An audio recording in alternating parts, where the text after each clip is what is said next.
Hello friends, welcome to Manish Sharma channel. हमारे channel का motto यही है, stock market knowledge and mutual fund, national pension stock, national pension schemes जैसी स्कीमों को आपको सिंप्लीफाई वे में बताएं। इसको आप एक एजुकेशन के थ्रू देखिए और इससे आपको वैल्यू मिलती है, तो हमारे चैनल को कृपया आप लाइक करें, शेयर करें, कमेंट करें। आज का हमारा टॉपिक है mutual fund versus national pension scheme. और हमने म्यूचुअल फंड हमारे कल वाले वीडियो में बहुत डिटेल में बताया था, तो वीडियो का लिंक भी हम इस वीडियो के डिस्क्रिप्शन में अटैच कर देंगे। आज बताते हैं हम एनपीएस क्या होता है, national pension scheme. National pension scheme ये गवर्नमेंट एम्प्लॉय के थ्रू स्टार्ट हुई थी।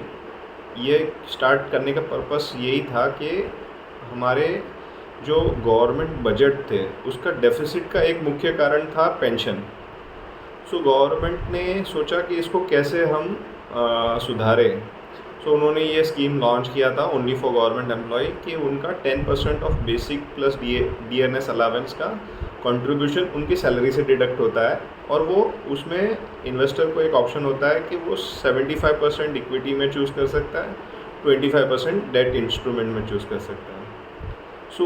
बिकॉज इस स्कीम में बहुत सारा पोर्शन इक्विटी में इन्वेस्ट होता है, तो रिटायरमेंट कॉर्पस काफ़ी अच्छा बनता है। जैसे कि हमने हमारे कुछ दिन पहले के वीडियो में बताया था कि 1% के चेंज से हमारे पोर्टफोलियो में कितना बड़ा चेंज आ जाता है। और इस वीडियो के डिस्क्रिप्शन में हमने इन तीनों प्रोडक्ट के बारे में एक सैम्पल डेटा बनाया है। वो हम डिस्कस भी करेंगे इस वीडियो में और आपको बताएंगे कैसे वैल्यू चेंज होती है रिटर्न के कारण। गवर्नमेंट ने ये स्टार्ट किया था गवर्नमेंट एम्प्लॉय से, फिर 2009 में प्राइवेट एम्प्लॉय को भी ये स्कीम ऑफ़र कर दिया था। इसमें क्या होता है कि एक employee through employer can invest 10% of the basic salary as a national pension scheme, and plus he can additionally invest around 50,000 पर फाइनेंशियल ईयर। वो जो ये कंट्रीब्यूशन होता है that is tax free under section 80cc D1, और this is in addition to chapter 6 का जो deduction है 1,50,000 का, प्लस मेडिकल इंश्योरेंस। ये 50,000 एडिशनल मिलता है, प्लस अगर कोई एम्प्लॉय के थ्रू करता है 10% of basic is also exempt from income tax. ये हुई टैक्सेशन की बात। मतलब नेशनल पेंशन स्कीम में चॉइसेस होता है। इसमें टायर 1 अकाउंट में आप जो इन्वेस्ट करते हैं वो आपको डिडक्शन के लिए क्वालिफाई होता है। Tyre 2 account is similar like mutual fund. जो टायर 1 अकाउंट होता है वहाँ पे यू कैन मेक चॉइसेस। मतलब आप 50% equity, 50% debt based on your risk आप चूज़ कर सकते हैं। ऑटो चॉइस वाला फिल्टर भी होता है यहाँ पे। Based on your ages national pension ने रूल्स डिफाइन किए हैं, उस हिसाब से आपका कंट्रीब्यूशन हो जाता है। बट हमारा सुझाव तो ये रहेगा कि आप पेंशन के लिए कुछ कर रहे हैं तो आपका मेजर पोर्शन इक्विटी में होना चाहिए। हमारा सजेशन ये रहेगा you contribute 75% in equity and balance in the debt fund. Debt fund में भी गवर्नमेंट फंड आते हैं, और गवर्नमेंट फंड के अलावा कमर्शियल डिपॉजिट, बैंक, और अभी उन्होंने इस सालों में अल्टरनेट फंड भी चूज़ किया है। हमारा सजेशन तो यही रहता है कि आप ऐसा एक्टिव चॉइस करें जिसमें 75% equity and balance in the debt part. Comparison हमने बता ही दिया। अब इसमें जो एम्प्लॉयर के थ्रू आप कंट्रीब्यूट करते हो that portion is not allowed for withdrawal. But जो 50,000 जो आप खुद एम्प्लॉय अपने बिहाफ पे कंट्रीब्यूट करता है उसमें रिस्ट्रिक्शन है विड्रॉवल का, कि आप 3 साल बाद वो पैसे विड्रॉ कर सकते हैं पार्शियली, एंड 5 ईयर्स तक कर सकते हैं। बट एनपीएस का मेन पर्पस यही था कि पेंशन कॉर्पस बनना चाहिए। यहाँ पे विड्रॉवल रिस्ट्रिक्शन काफ़ी है। Whereas in case of mutual fund it is open ended scheme. मतलब जो आपने बाई किया you can sell at a click and you can redeem your money. So flexibility point of view, equity mutual fund are very flexible. Investment option, equity, systematic compounding बता ही दिया हमने. और अब mutual fund के taxation की बात करते हैं। म्यूचुअल फंड इक्विटी स्कीम में अगर आपने 1 साल तक वो यूनिट होल्ड किया है और 1 साल बाद आप उसको सेल कर रहे हैं, तो उस पर टैक्सेशन लगता है 10% लॉन्ग टर्म कैपिटल गेन। अगर कोई म्यूचुअल फंड आपने बाई किया है and if you are selling it within a year of that purchase, so that would be subject to short term capital gain of 15%। और अगर कोई date fund है सो वो आपकी स्लैब के हिसाब से टैक्स होगा। और एनपीएस में ऐसा होता है कि जितना भी आपका कॉर्पस है वो at the retirement age of 60% जो कॉर्पस है that would B tax free. 40% है वो आपको एन्यूटी के रूप में लेना पड़ेगा। एन्यूटी क्या होता है? Annuity is that you have to allocate that fund as annuity and you will get it in the form of salary. Like मतलब अगर आपका 3 करोड़ का एन्यूटी का कॉर्पस है तो उस टाइम का जो इंटरेस्ट पीरियड है उस हिसाब से आपको एन्यूटी के बेसिस पे एक मंथली कॉर्पस मिलते रहेगा। तो इसे एन्यूटी कहते हैं। जो ये एन्यूटी कंपोनेंट जो आपको मंथ ऑन मंथ मिलता रहेगा वो टैक्सेबल होगा। तो उस टाइम की जो भी टैक्स स्लैब होगी, उस टाइम पे जो भी आपका इनकम होगा उस बेसिस पे वो टैक्स होगा। सो हमने आज एक मस्त एक्सेल बनाया और हमने ट्राई टू फाइंड किया कि कौन सी स्कीम बेहतर है। सो हमने एक पर्सन ABC मतलब 4 पर्सन लिए ABCD और चारों ने सपोज 26 की एज से स्टार्ट किया एनपीएस और हम सिंप्लिसिटी के लिए अमाउंट 10,000 ही रख रहे हैं। और एक्सपेक्टेड रिटर्न सपोज एनपीएस में 13% है। हमने इसी वीडियो के डिस्क्रिप्शन में एनपीएस ट्रस्ट से डेटा वेरीफाई किया हुआ हम अटैच कर देंगे। वहाँ पे HDFC ने 14.5% इक्विटी में अचीव किया है, डेट में 9 किया है। सो आप बेस्ट फंड को चूज़ करेंगे तो आपको बेटर रिटर्न मिलेंगे।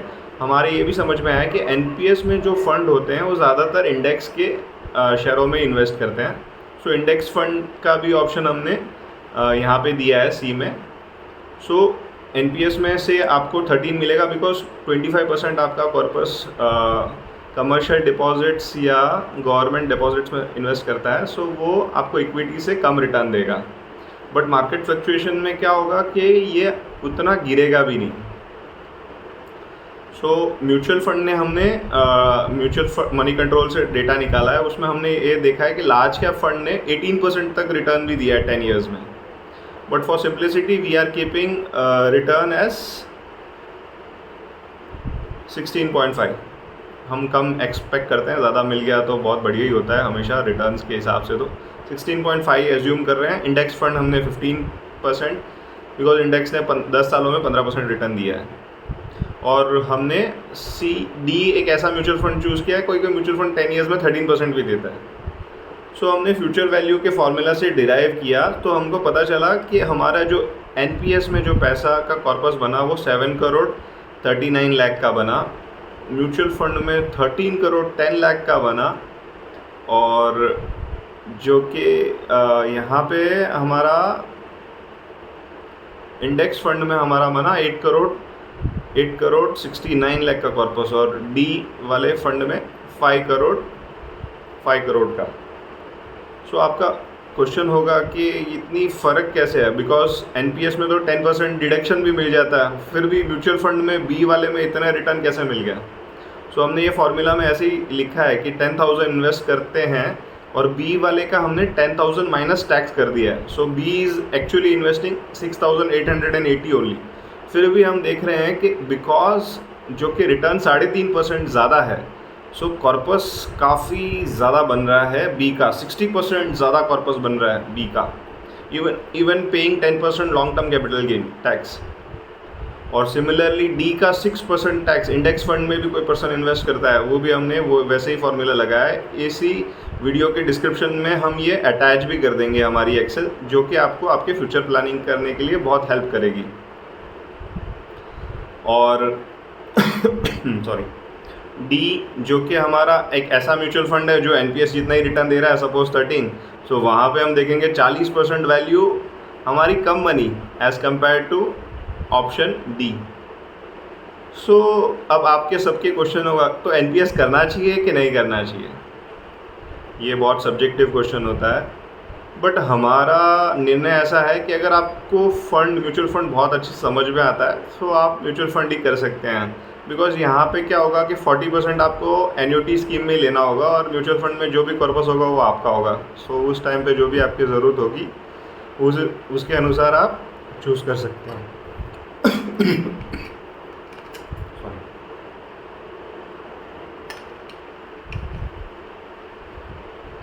और आपके म्यूचुअल फंड और स्टॉक मार्केट कम समझ में आता है सो बेटर है आप एनपीएस चूज़ कर लीजिए। बिकॉज अगर म्यूचुअल फंड और स्टॉक मार्केट करने के बाद भी आपको 13% का ही रिटर्न आ रहा है सो आपका वैल्यू तो टैक्स वाला वैल्यू तो पूरा बच जाएगा, तो 40% का कॉर्पस तो ज़्यादा बनेगा।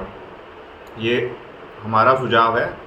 आप आपकी खुद की रिसर्च भी कर सकते हैं। हम मनी कंट्रोल का म्यूचुअल फंड का 10 ईयर्स का रिटर्न और एनपीएस फंड के जो पास्ट रिकॉर्ड है इस वीडियो के डिस्क्रिप्शन में अटैच कर देंगे।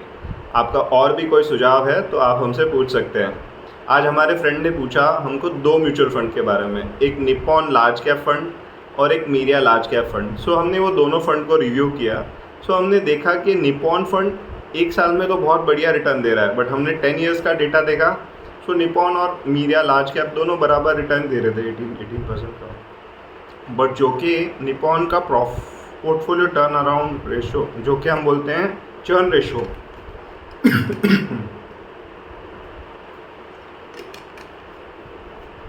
मीडिया से ज़्यादा था।